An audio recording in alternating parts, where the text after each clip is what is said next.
Aminci kaɗan ya aikata a rayuwarsa, amma ya jawo masa babban arziki. Wannan shine taken labarin mu'amala na yau. Biyo ni cikin labarin.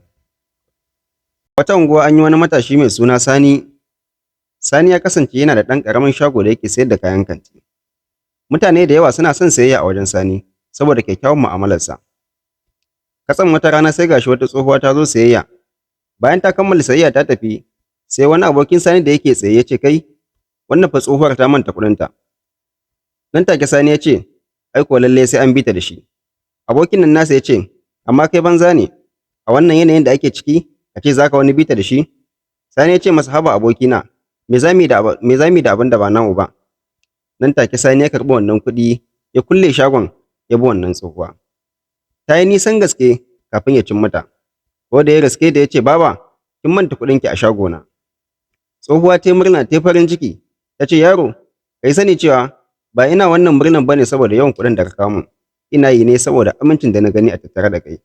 Lallai za ka zama wani abu a rayuwa. Tsohuwa ta karɓi kuɗinta ta yi gaba. Bayan wasu 'yan kwanaki sai gashi wani mutum ya zo sayayya kantin Sani. Ashe ɗan wannan tsohuwa ne. Ta ba shi labarin duk abin da ya faru. Bayan 'yan kwanaki kawai sai aka ga kasuwancin Sani ya fara bunƙasa. Madadin ɗan ƙaramin shago da yake da shi a baya, sai gashi Sani ya koma babban shago sakamakon babban jari da wannan ɗan tsohuwa ya bashi.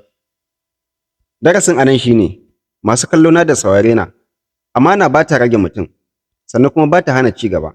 Asali ma wani lokaci tana zama matakin nasara ne ga mutum. Tambaya ta gari ka mai kallona, a duk lokacin da ka gaske abin da ba naka ba, ya za ka yi? Shin za ka yi amfani da shi ko kuma za ka nemi mai shi? Ku rubuta min a comment section. Kada ku manta, ku yi like, ku yi share, sannan ku yi subscribe ga Mu'amala Talk Show. Sunana Ibrahim Ismail Salanta, Mu'amala Talk Show, ta ku ci.